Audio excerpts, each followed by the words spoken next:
com tanta luz, aquela luz inacessível em que habita o poderoso Deus, Paulo viu e caiu, ficou cego. Perguntou: quem és tu, Senhor? Eu sou Jesus Cristo a quem tu persegues.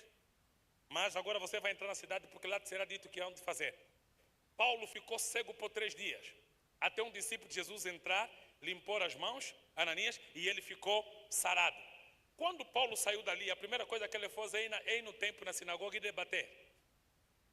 Primeiro passo que ele fez: ir na neófito, na fé cristã, tendo muito conhecimento da Torá, da lei, dos profetas e dos salmos.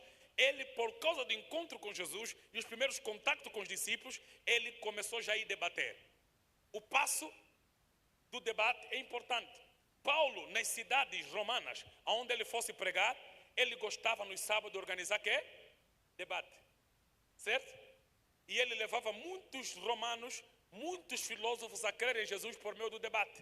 Porque a palavra de Deus, ela não pode ser uma palavra irracional. A Bíblia diz que a palavra de Deus tem razão de ser. Por isso a Bíblia também diz assim, que vocês têm que estar preparados para apresentar a razão da vossa fé. A nossa fé é racional. A nossa fé tem razão de ser. Quando você não tem preparo, quando você não estudou, sabe qual é a desculpa de quem não estudou, principalmente os pentecostais?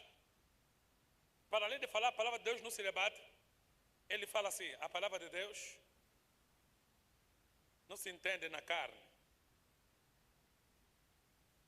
Você carnal não vai entender o mistério. Só que a palavra de Deus, que é mistério, foi colocado na letra dos que escrevem na carne. S-A-B-C-D, nem espírito, é carne. E letras são sinais dos homens. E Deus traduziu a palavra divina em letras. Logo, essas letras precisam ser perceptíveis, precisam ser compreensíveis, precisam ser visíveis, lidas. E se vai ser lido, tem que ser entendido. Se vai ser entendido, tem de ser aprofundado. Ok? Então aquilo que se lê, se percebe, tem de ser explicado. E isso chama-se razão. Ok? E por isso a igreja, quando começa, ela foi terrivelmente perseguida. Mas quando ela foi se estabelecendo, a própria igreja começou a se mostrar racional. Ok? Paulo era um pregador racional, debatia com os maiores pensadores da sua época. Paulo muitas vezes apelou até aos poetas da época e aos filósofos da época para introduzir a verdade da palavra de Deus como superior às filosofias daquela época. Paulo, num tribunal, diante do juiz, entrou numa discussão, apresentou sua tese do evangelho.